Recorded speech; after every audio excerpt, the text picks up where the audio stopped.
Walmart's Black and Unlimited platform is making it easier than ever to support Black-owned brands. When you go to walmart.com/Black and Unlimited, you'll not only get to shop products from Black-owned brands, but also learn about founders like Janelle Stevens of Camille Rose, which specializes in products for naturally curly hair. And there are many more awesome products that you have yet to discover. It's all easy to find with Walmart's Black and Unlimited platform. Join in on celebrating Black brands today and every day at Walmart. We are Black and Unlimited. Visit walmart.com/Black and Unlimited to discover more. That's walmart.com/Black and Unlimited.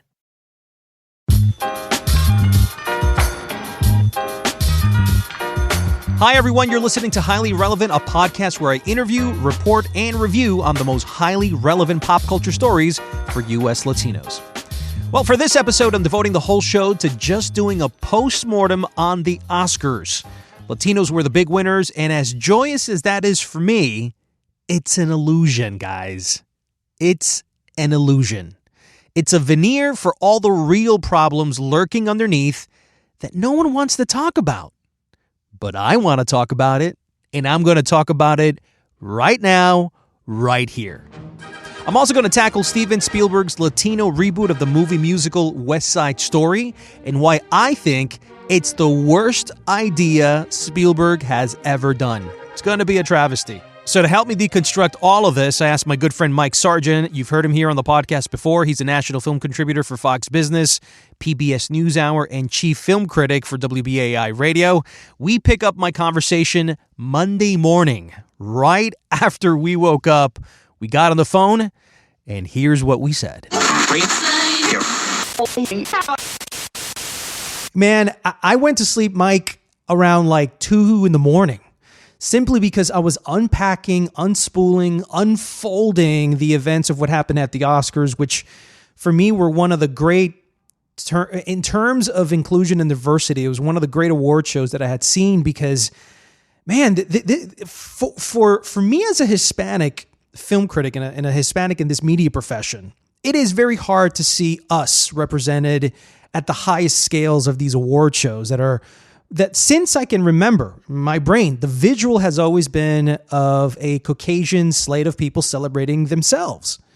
And for us to finally see the representation of us belonging in these award shows, and dude, to a certain extent, almost taking over the award show, that's how it felt.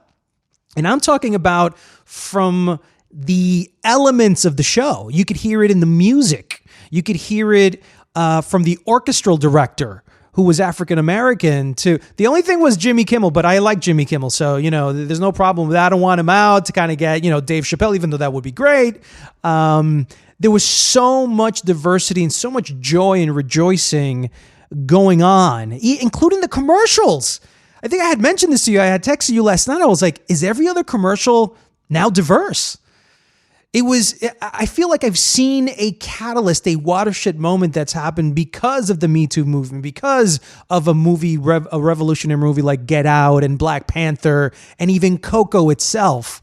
For the last year, we have seen 3 movies, and I would say those are the 3 movies that have changed the game in Hollywood when it comes to cinema.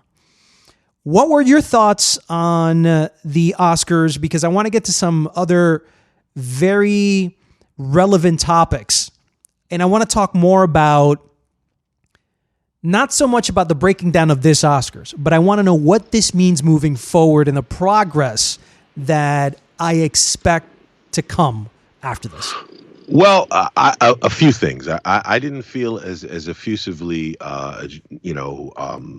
joyous about it as you do, but I am optimistic about the future. And when you say 3 films, do you mean Black Panther, Get Out, and Coco? Yes.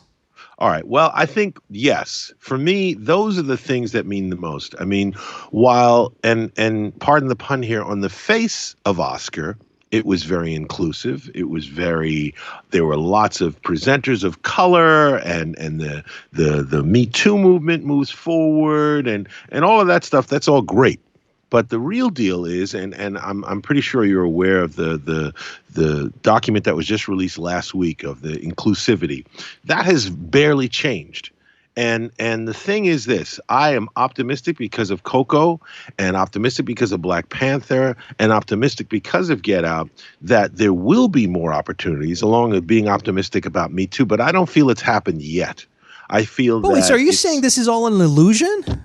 I think well, let's face it, Hollywood is the industry of illusion. So I'm not disparaging the inclusivity, and it's great to see, Tiffany Haddish and Maya Rudolph come out and present, and that's all great.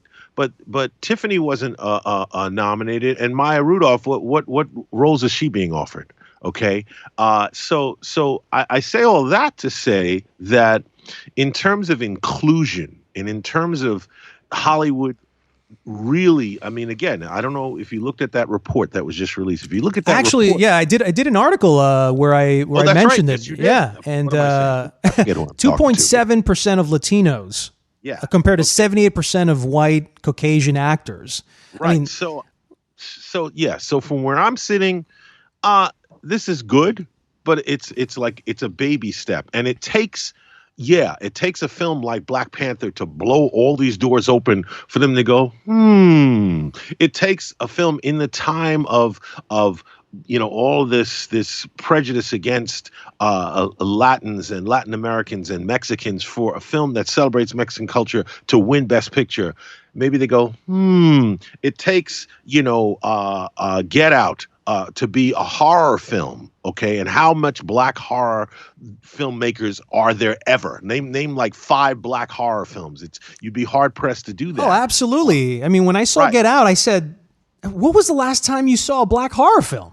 Period. That's my point. My point is, now what made Get Out so important is that it took the genre of horror and showed what you could do with it. What you could do with it in the hands of someone who has more to say than slashing, murder, cut up, torture porn. Okay, you put in the hands of a person of color, they're going to take that genre and do something with it. We've had literally hundreds and hundreds of horror films come out in the last 10, 15 years. They're all pretty unmemorable and had nothing to say about anything. Okay, so to me, the real important part here, and what I'm assuming you're getting at, is this inclusion allows more diverse stories to be told. And that's where I'm really with Frances McDormand, and when she made everybody get up, all the women get up and say how these films need to be financed, and these filmmakers need to have things. That's the problem. The problem is that the industry has to reflect reality. The industry, not just the commercials, not just the presenters, but the films that are coming out, the people who are getting paid, the stories that are being told. If I sound bitter, it's no. You sound like you're charged up, and I know why you're charged up. You're charged up because of the same reasons that I'm charged up. Now, yes. I think that we also kind of need to at the same time, as long as we're going to be critiquing, what is needed, we also need to kind of reinforce that what's been happening is also very good. So, for example, I'm happy that Shape of Water won, but I'm also honest as a person who's a moviegoer that I don't think Shape of Water deserved that win. I think that the amount of great work that Guillermo has been doing merited a Best Director over Jordan Peele, who is his first time in making a movie. He has many more great movies until he gets a Best Director award, but Best Picture, the most relevant movie, the most important movie of 2017 was Get Out.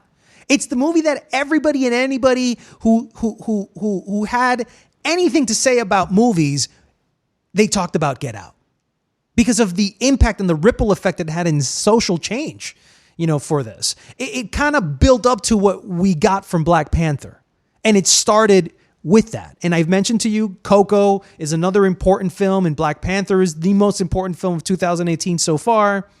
But I think Get Out should have won. I'm shocked about this. You don't think Get Out should have won? I don't necessarily think that Get Out shouldn't have won, because I think it's a lot more relevant a film than Shape of Water. And so no comparison there. Though, in terms of Best Picture, there definitely were films that I thought were better contenders for Best Picture than Shape of Water. But here's what I will say about Shape of Water. Okay, 2 things. One, and I agree with you about Guillermo getting not winning for Best Director, because I think he's definitely a great director. But I think that Shape of Water is a safe choice. It's of all of the films that have come out, from I, Tonya to Mudbound to every film that was nominated that had social relevance. Shape of Water had the least social relevance. Okay, it had the least social relevance. It was completely bipartisan. There's nothing about it political in any way, really. Okay, and it's a quote unquote feel good film. So, in my opinion, it's a safe choice to have acknowledged Get Out as best film. In my opinion, that would be the advances that we're talking. Films that are socially relevant should win Oscars, and that's how it was at one time, But that is not necessarily the case. What is here? Let me ask you this: what is the definition of a best picture? Because for me, the definition of a best picture is when a movie is highly acclaimed and has box office numbers to back it up. So when you have both of those together, where no one can say anything bad about Get Out at all, how does that movie not win? Well, I disagree with you on part of what you're saying. I agree with you that it should have universal acclaim, but in terms of box office, you look at most of the Oscar winners, they're not necessarily the box office winners. As a matter of fact, it's very often the opposite. It's the films that made the least amount of money. 12 Years a Slave didn't make much money. Moonlight didn't make much money. There are a lot of films, and if you look back the last 25 years of Oscar, a lot of these films don't make money. But now, if they did, though, wouldn't that reinforce the fact that it is a best picture?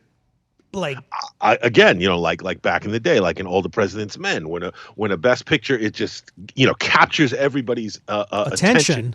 Exactly. Those days I think are somewhat gone because I think there's been a backlash against whatever's populist quote unquote fare.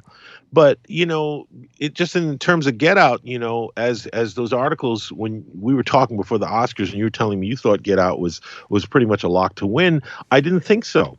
I had my doubts, but then when I started reading all these articles, how older white voters refused to see it because they felt it wasn't Oscar worthy. They refused to vote for it because they felt it quote unquote played the race card. Right. It was something that I saw on Twitter. Some anonymous Oscar voter had written something. Somebody posted it, and it was a guy that was very upset that the movie had offended him. There it is. And I read that from more than one older white Oscar voter. Now, that taps into something that has to do with the conscience of the country, okay, and the dominance of those. We all know throughout history, whatever race of humans, whoever's dominant is not going to let that dominance go very easily. Whether you're the Romans, it's survival of right. So the people fittest. who have been So people who've been in control are going to want to stay in control. So that doesn't surprise me. That they're not wanting to give up. But the other part of it is too, they were offended. They were offended because who wants to be reminded of no one wants to be reminded of your bias or your privilege. Or the sins of your father. Or the sins of your father or your own sins, the sins of your father, sins of your ancestors. That's why historical black films never make money. Okay. Because nobody wants to be reminded of that, black or white. So I think that it's a tough call. The audience, the film viewers already voted for Get Out. Okay.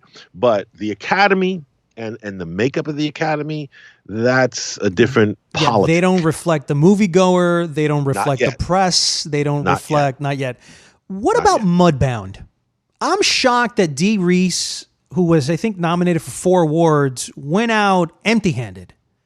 Well, I'm not. Okay, I'm not. I'm not because for 3 reasons. One, because it's Netflix. I don't think the industry necessarily wants to reward. But Netflix was rewarded with Icarus, the best documentary. Yeah, but Icarus documentary is a different animal. Okay, but we're talking about what Hollywood excels at. The creating illusions, the stories. Our gross national product in America is entertainment. So Hollywood makes that, and so something new. That doesn't give in to the dominance that has been with distribution and theaters and movie and tickets and all the things that have made a quote unquote movie a movie. Netflix has pissed off a lot of aspects of the industry. Other distributors. Well, they're a disruptor. They're a disruptor. So they're not going to reward the disruptor. That's one. They're Two, completely anti-establishment. exactly. And so I can't see Hollywood, which is as establishment as you can possibly get, even though the people who work in it, the artists, may not be and may have things to say anti-establishment. But Hollywood, everything behind it, that's not going to reward it. Two, I think that, again, we're dealing with that topic again of sins of the father. Mudbound is, in my opinion, that would have been a good case. If that won Best Picture, I'd have been applauding. I wouldn't have been mad that Get Out didn't win, because that's a film like Grapes of Wrath. It's sort of a Grapes of Wrath of our time. It's a film. It's a uniquely American story. It's addressing some things that happen. It's not necessarily pointing a finger, but it's a powerful, powerful film. And in my opinion, it's what should make a best picture, a picture that is just so powerful. It grabs you by the throat and doesn't let you go. That's a best picture to me. So I'm, and then the third reason it didn't win, I think also because, she's new. But so is Jordan Peele. Jordan Peele is new, but he's been in the business for a long time. He's got people who have grown up loving him. Okay. So he's and there's no denying the power of Get Out. So, there's no denying it. You could say, oh, there are people who have been more disparaging about Mudbound. It was slow. It was this, it was that, it was depressing, whatever. To me, okay, I don't know what movie you saw, but I don't think you could, you can't really deny, I guess, unless you're an older white Oscar voter, you can't really deny the power of Get Out. And it's also an experience in the movie theater. One thing about Netflix and watching, binge watching these things, it's something you do it with, a loved one. You might do it with some family, might do it with some friends, but it's a very different experience to go to a movie, and see a movie and everybody is as shocked by the twists and turns as you. And it's an experience at the movie theater. Right. And you remember that. It's a memorable experience. It's not just a good movie. It's a memorable experience. Mudbound didn't get that. Yeah. Mudbound and that in some ways I think hurts certain films. I think it's just hurt the new. I think it's the fact that it was on Netflix, man. I agree. That's number because one. Because I think that the association intuitively, I think it's subconscious, is that when you're sitting in your living room about to watch a new release movie on Netflix, there's the sense that it looks like a TV movie. It feels like a TV movie. The phone's ringing, the dog's barking. That's not the experience you have in a movie theater. Now, I do want to talk to you about, I want to move on and talk to you a little bit about the ripple effect of last night's award show. This is something that I've been kind of racking my head. I've asked several other, culture critics in the business about, will things change now, Mike? And it's a two-pronged question for Hispanics, for people of color overall. Will we see a brand new Hollywood beginning today? How will this visually manifest itself from all this love and rejoicing of diversity and inclusion? Will most movies now be Black and Latino? Will more Latino actors be hired more than ever before? Will Latino stories be told because the best picture was done by a Mexican? Will Mexican movies be the talk of 2018 and 19 and into the 2000s? What is the ripple effect of this Oscars into the rest of cinema? One, Rita Moreno wore the dress she wore in 1962 when she won Best Supporting Actress for West Side Story, which I'm assuming we're going to mention in a little bit too, the remake. But since 1962, and I asked you, how many other Latina actresses have actually won an Oscar? Penelope Cruz for Vicky Cristina Barcelona as a Best Supporting Actress. Exactly. So only one since 1962. Nothing's changed since she wore that dress. Not much. Well, and here to reiterate, to kind of reinforce what you're saying, no Latina has ever won Best Actress in the 90 years of the Oscars. That's it. Okay. That answers that question. So, two, I think the possibility of change only comes for two reasons in Hollywood, in my opinion. Two things can really change things. One, in the case of something like Black Panther and Get Out, okay, and Hollywood realizing, black stories will make money, so we'll make some. That's how the blaxploitation era was launched. When Melvin Van Peebles made Sweet Sweetback's Badass song out of the system, Hollywood was like, we got to go after some of that money, and that's what'll happen. So Hollywood always follows the money. So if money's being made, okay, they may start doing that. That's one. Two, okay, what Frances McDormand talked about, the inclusion rider, I think that's very significant. I think it's significant because what it essentially says, I don't know how many of your listeners heard it and how much you know about it, but essentially says that... Yeah, what is inclusion rider? All right, the inclusion rider basically means that you as the star, okay, as the star of the film, have the right to say, I want X amount of the crew to be women. I want X amount of the crew to be people of color. I want X amount to be LGBT.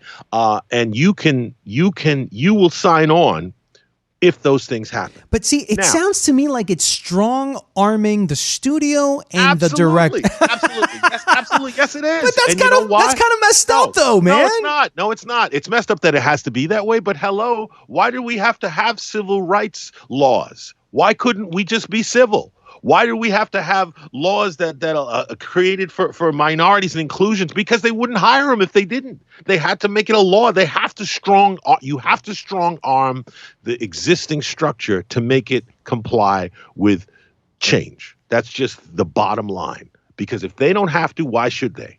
Why should they why should they give Latinos or blacks opportunities to make films when they're going to come see the white films? Why should they? Why do they have to create a black hero if we're going to go see the white heroes? Okay? Why? Why do they have to create a Latino hero if the Latinos will go see the white hero and the black hero? Why? Why should they have to? They don't. Okay, so you have to strong arm them. So that's the second thing. The third thing I think is as more things like this become successful, there's other stuff in the pipeline, and, we've talked about Afrofuturism. Octavia Butler is a famous black science fiction author who's no longer with us, and she was a friend of mine. A number of her projects are being made.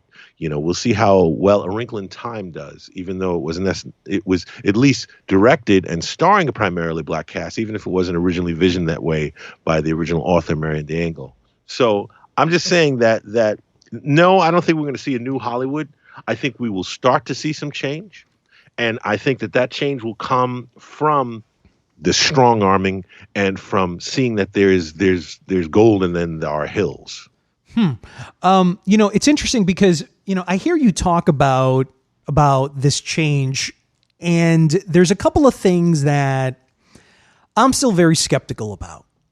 I love sort of the fanfare. I think I might have told you the Coco performance that happened last night with Natalia Lafourcade, Miguel, and Gael Garcia Bernal. My wife cried. Wow. Cried. And I asked her, I said, why are you crying? She goes, number one, because I love the song.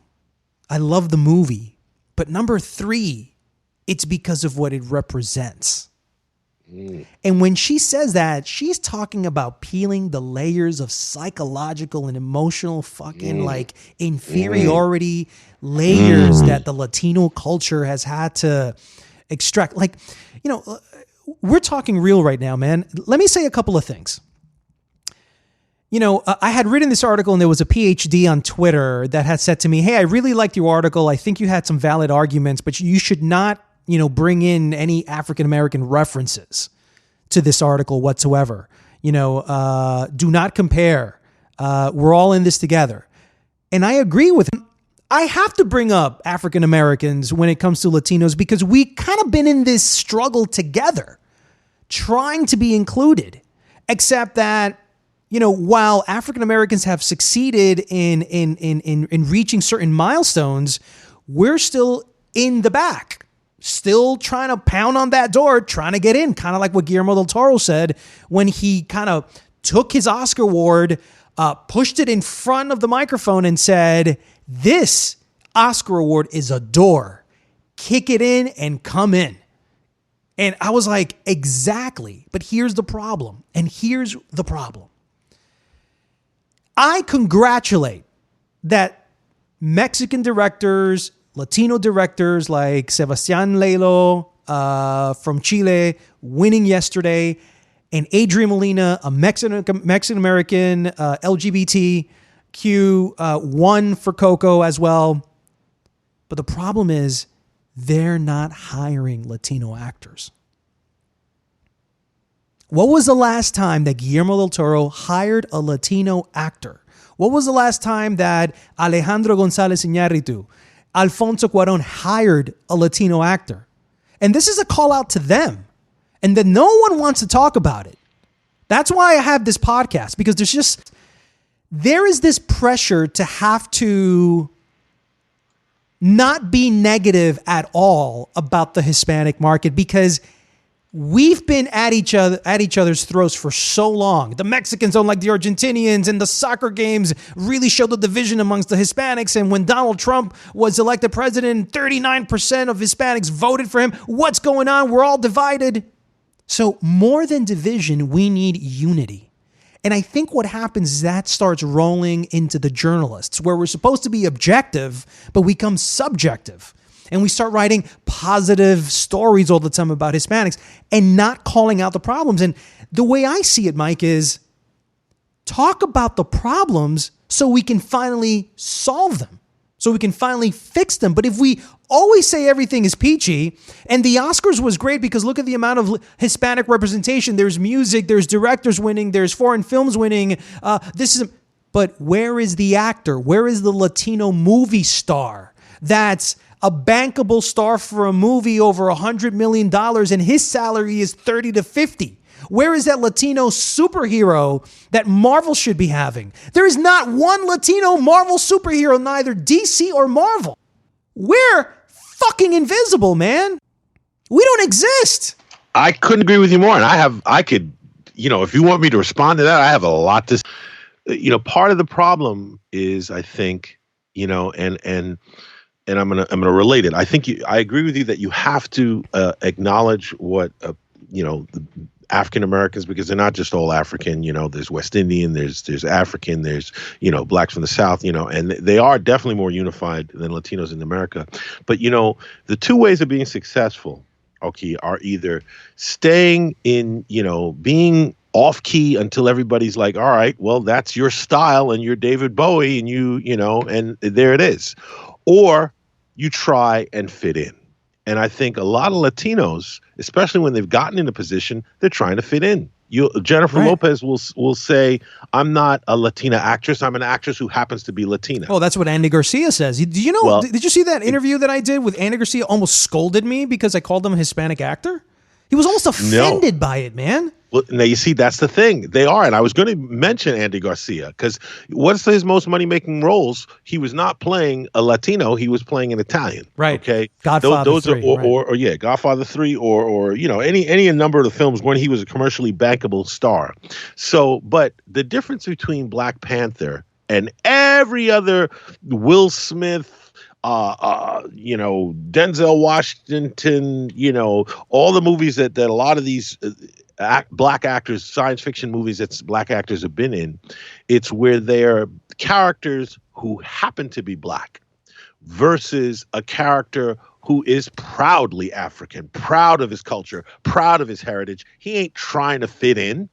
Okay, that's what makes it so different. And that's what is not happening. When Penelope Cruz and Antonio Banderas hit Hollywood had no idea what to do with them. It's interesting that you say that because they didn't know what to do with them. I mean, and they came in with very heavy accents. They came in with very heavy accents. That was around the same time that Salma Hayek was coming in. Great actors. They're both great actors. Fantastic Antonio Banderas, I've seen him do stuff where I go, oh my God, he'll do something silently. And you go, oh my God, what a fantastic actor he is. But he's stuck doing B movies and whatnot now because again, now he's older now. He's not quite the leading man he once was, but he should have had easily the career that, let me just not name names, let's just say a lot less talented white counterparts have had. Absolutely. And that brings me to the whole point about, see, the fraction in the Hispanic market is as happy as I am. Look, I'm Colombian American. So my parents are Colombian. I was born in New York. So I identify more as an American than a Colombian. And you can see certain things that other people can't see as a Hispanic. So for example, Antonio, Penelope, and Javier Bardem are Spaniards. They're Spaniards. Their whole view of the world is very different than a Latin American. Very different. Absolutely. And then when you have the Spaniard, the Latin American, then you have to take into consideration the US-born Latino, which is me. And the one who identifies more as an American than a Latin American, and obviously as a Spaniard. That the only thing that unites us is the language, right? But US-born Latinos, some of them don't even speak Spanish. I've met a lot of them, way too many more than I thought I would. And I think that the conversation slowly within the press, and I know that I've been one of the catalysts for it, is where is the US Latino in any of this that has more of a shot to make it into the Hollywood business because we're born within the fabric of the country, as opposed to having to get visas and be afraid of being deported and the papers and overcoming language and overcoming immigration stories. We don't have to do that. We can create a romantic comedy, an action movie. So where the hell are the US Latino filmmakers? And if they're there, then why aren't they getting the opportunities? And so those are many of the questions that I see, and hopefully I can impart on you so you can start seeing those too. The most successful US-born Latino filmmaker is a filmmaker named Frank Reyes. Does he get the love he should and the opportunities he should from the community or from Hollywood? Absolutely not. Now, what you think that's because he's creating way too many urban films? Well, that brings into a whole other conversation. Like, oh, is he presenting, a positive image of the Latino? Yeah. Well, again, I would love for you guys to get into it. But like you said, everybody, unfortunately, there are conflicting agendas and conflicting views on what Latinos should and should not do, how they should and should not be represented, how they should and should not assimilate into the culture, and what it is. I mean, like you said, it's pretty sad, the state of Latino film. And that's not to say there aren't talented Latino filmmakers and Latino actors out there, but in terms of representation, those statistics don't lie. Okay, that report is sad that this is 2018. She wore that dress in 62. Yeah, I really like the sort of the statement that you were making that I had not really thought about it. That and I'm assuming here that what you're saying is that the reason she wore that wasn't necessarily as a tribute to her wearing it when she last won it.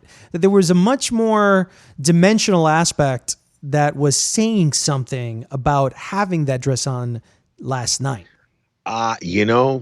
That's open to interpretation. Only Rita Moreno knows. But that was my instant take on it. When I saw it and I saw her standing there getting the award, she's a real Latina. And the other actors who were playing Latinos who were not really Latin, I thought about that. And I thought about how much has not changed in that amount of time. Yeah. I think that the dress was literally saying, nothing has changed. It's the same dress. That's what it said to me. Exactly. It's like, it's still 1962. Exactly. That's what it said to me. Now, that's just my interpretation. No, I think it's a great interpretation. And I think there was something going on there. Let's talk about, before we wrap up, let's talk a little bit about another part of the continuation and the future of Hispanics and inclusion and diversity in film. Now, you've heard recently that Steven Spielberg is rebooting West Side Story, the musical. The great, I think it was nominated for like 13, 14 Oscars. It's considered one of the great movies and great musicals in the history of cinema. For some weird reason, Steven Spielberg, a white Jewish director, has decided that he wants to redo West Side Story, which is, for the most part, perfect. I agree. They could re-release that right now in 3D. People can see. Exactly. There's only two reasons for me that you would want to get this right. And I think that those two reasons are the following. One is to get the authenticity of the characters right. because Natalie Wood was never Hispanic, obviously. Many of the characters there that weren't Hispanic, and I think they want to do that right. They want to get real Latino actors to play those roles. And then secondly, I always thought that one of the big problems with the movie was that the actors just weren't good singers. I had a lot of problems in just even hearing the soundtrack today when they sing. I leave the instrumentals, but I cannot listen to the vocals of that for too long. So he might want to get Latino actors, but then you had brought up the point, what Latino actors are you going to get that are bankable enough to do this? And I thought that was interesting. I mean, the only person that you have to start off the whole movie with is, I'm sure that a call already went out to Lin-Manuel Miranda to be part of the musical soundtrack and to be in the movie and maybe even a lead. That's going to be interesting to see what happens. But how do you see this playing out? You coined it right. You say to get this right. So to film a story about Latino gangs in the 50s in New York and cast it with Latinos, it shouldn't be groundbreaking, but that would be groundbreaking.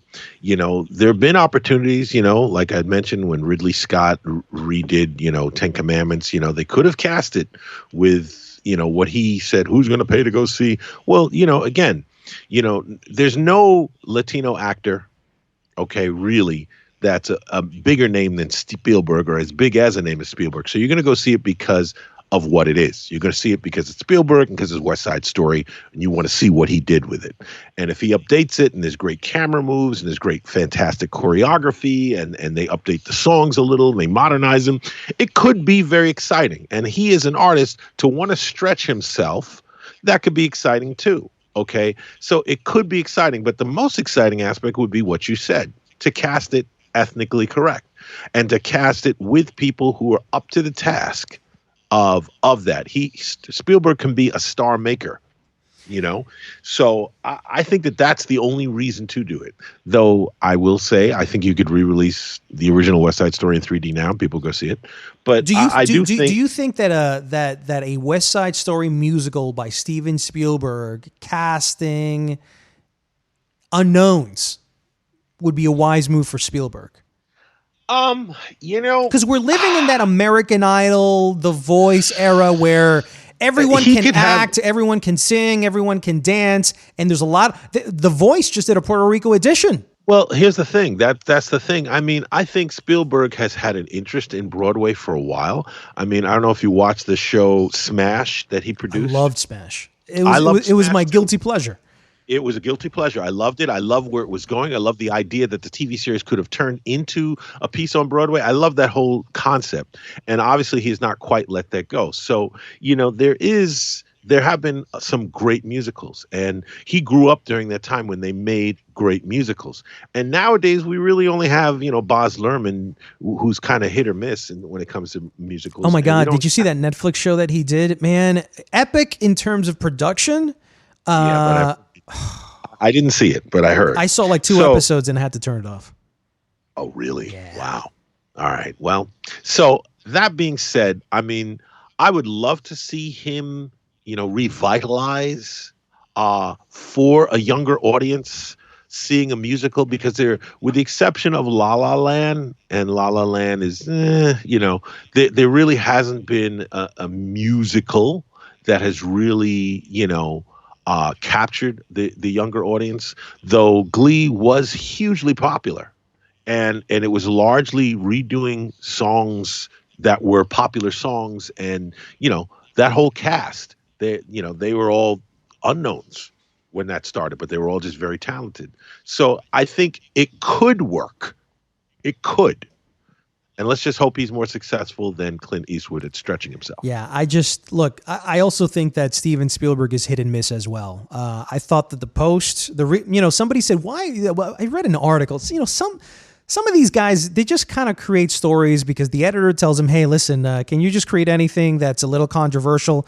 And one of those things, why wasn't Steven Spielberg nominated for The Post? It's nominated for Best Picture. Why not Best Director? It's Steven Spielberg. And I'm going, because he he called that one in.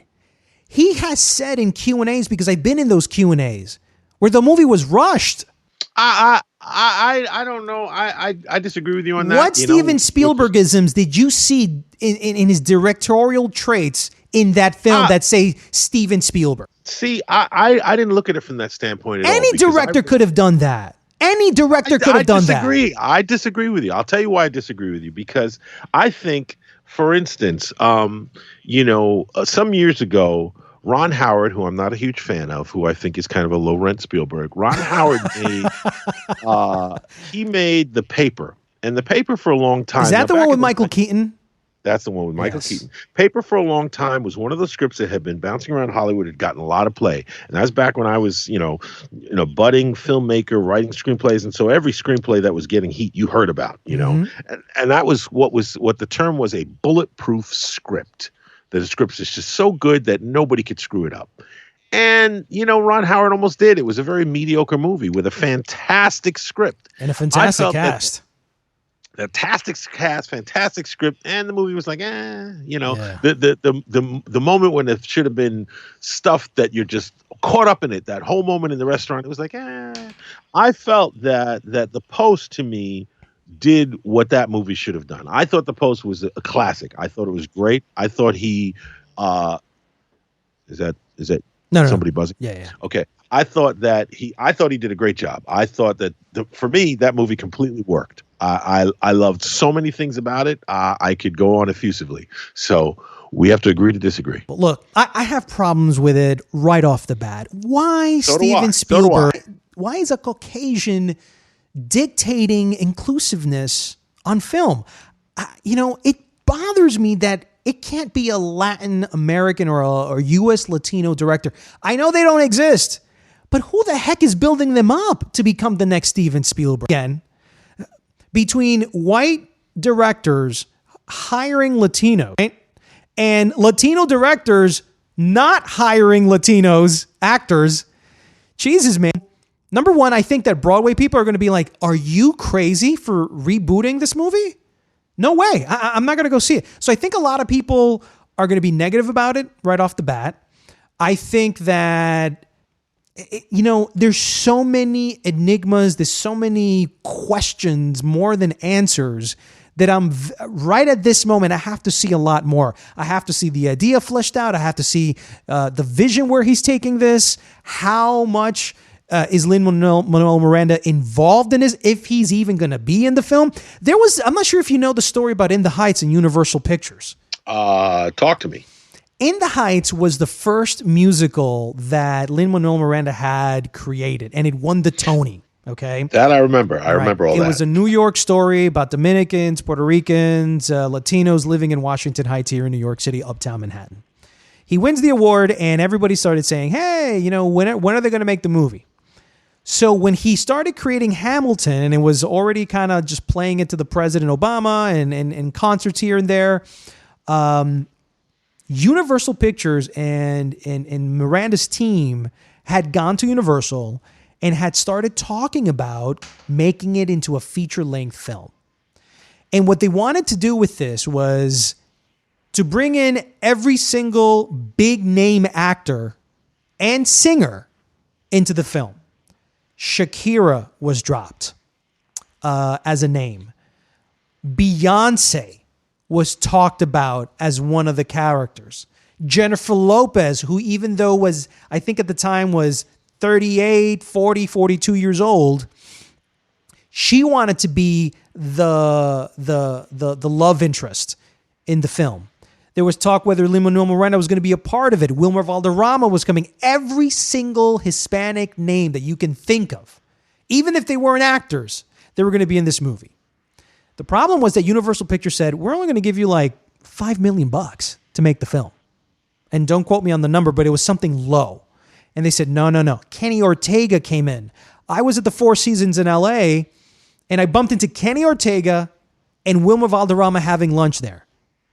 And it was around the time that In the Heights was being talked about.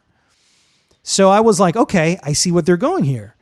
And unfortunately, they never did anything with it because everybody was asking for an arm and a leg in terms of salary, in terms of rights, maybe equity in the box office stake, everything else. And Universal said, listen, we don't know if diversity is going to work in film. We don't know if people are going to go watch this film. Obviously, you know, they have eggs on their face now, and I think an In the Heights film would work. Maybe it's past its time, and maybe Hamilton should be the one that gets a feature-length treatment. But this is the problem, my man. This is the problem of why I don't think that West Side Story is going to work, especially with someone like Steven Spielberg who doesn't understand the Latino market. I don't know if it's going to be genuine. Even if he does bring them in, I'll applaud him for that. But ultimately, it's the execution of how that plays off is what I'm going to be looking at. Did it work? Did you discover somebody new? Was the music even better than before? Was the choreography better than before? Were the characters really authentic? Don't give me a Mexican actor talking like a Puerto Rican. If you're going to get a Puerto Rican actor, get him to play the Puerto Rican character. There needs to be some Hispanic consultant, advisor, co-director. Somebody needs to come in and say, here's what you need to do.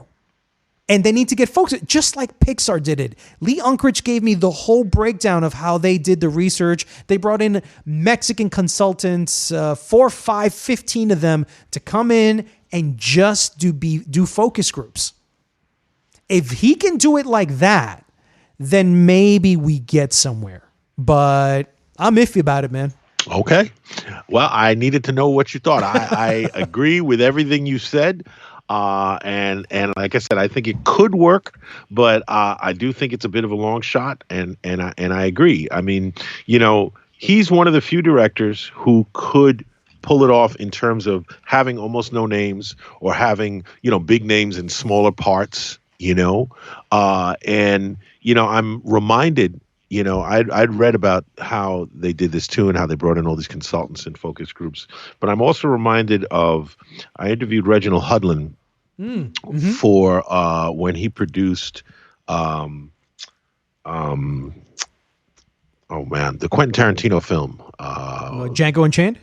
Django Unchained. When he produced that, you know, and I asked him, you know, white guy doing a movie about a slave revenge, blah, blah, blah, blah, blah. And he says, well, look, he says, who else besides Quentin Tarantino, white or black, could have gotten this film made? Yeah. And he's right.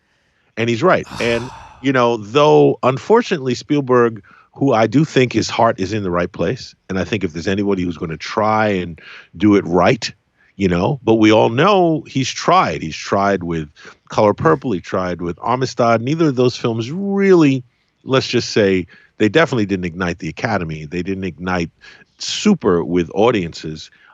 So, you know, if you call it hit or miss, I don't know if you'd call it a hit.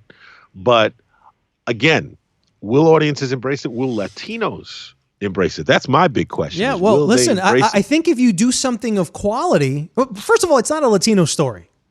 Nope. It's a New York story. Yes, it is. And so Latinos aren't necessarily. One thing that I've been telling movie studios, because sometimes they give me a call, you know, the marketing department say, hey, you know, just interested in knowing your thoughts on this. Can you come see this movie? Like they did the same thing with Death Wish for some reason. And I said, all right, cool. They wanted a Latino perspective on it. I said, sure. You know, one of the things that they always call you about is like, well, do you think Latinos don't go out to see Latino stories? They just go out to see great stories. It doesn't matter if there's a Latino involved. Now, that's the movie-going concept. That's their perspective. But what we're talking about here is don't leave it up to the moviegoers to dictate social changes. Leave it up to us, the media, the critics, the ones who have more of a sense of the pulse of what real change in America looks like.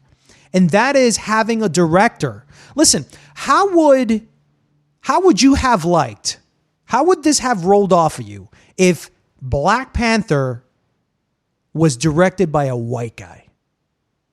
Because he's the only guy that could have gotten that movie made. But everything else about it is black. How would you have felt about that? I agree with you 100%. I agree with you 100%. But right now, that's the reality. The reality is their name. I mean, if Guillermo del Toro decided he wanted to do it at this point, he might be able to get it done. But I can't see why he would want to. He's never done a musical. No, and I can't see why he would want to. This is not a story that would resonate with him. This is not the kind of thing he likes. Monster movies. That's his thing. I can see Alejandro Gonzalez Iñárritu because he sort of alluded to it with Birdman.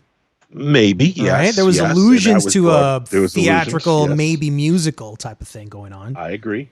When Guillermo del Toro and the three Amigo directors decide to hire Latino actors and to finally do crossover, mainstream, reverse inclusive stories like Kumail Nanjiani said, it's just great what he said. He basically said, listen, I grew up watching white movies and I related to them. Now it's time for white moviegoers to relate to my Pakistani Indian stories. He said, why can't our Latino stories be looked at in the same way? Why don't you relate to those? So we just need more stories that sort of upend the status quo of the storytelling machine of the way it's being told.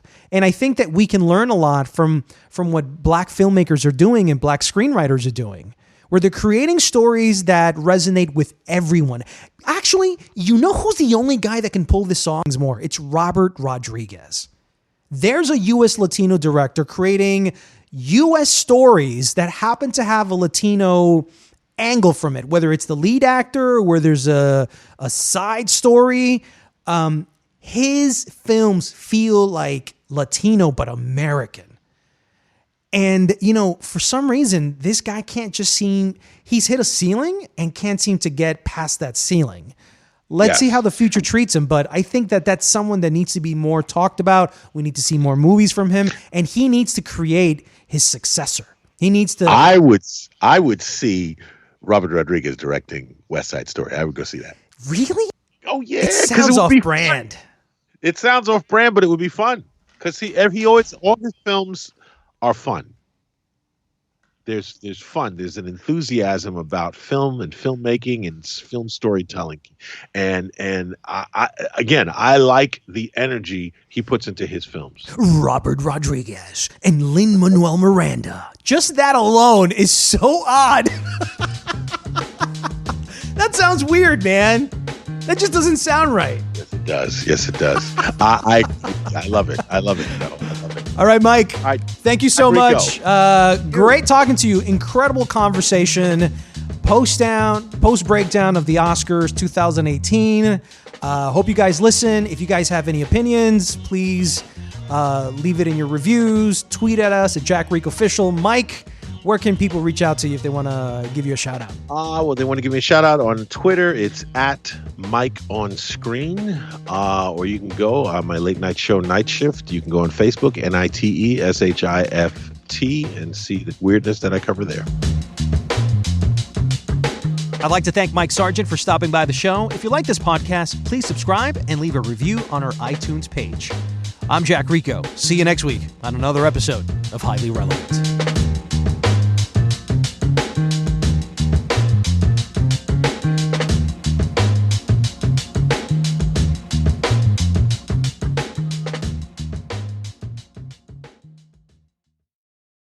Walmart's Black and Unlimited platform is making it easier than ever to support Black-owned brands. When you go to walmart.com/Black and Unlimited, you'll not only get to shop products from Black-owned brands, but also learn about founders like Janelle Stevens of Camille Rose, which specializes in products for naturally curly hair. And there are many more awesome products that you have yet to discover. It's all easy to find with Walmart's Black and Unlimited platform. Join in on celebrating Black brands today and every day at Walmart. We are Black and Unlimited. Visit walmart.com/Black and Unlimited to discover more. That's walmart.com/Black and Unlimited.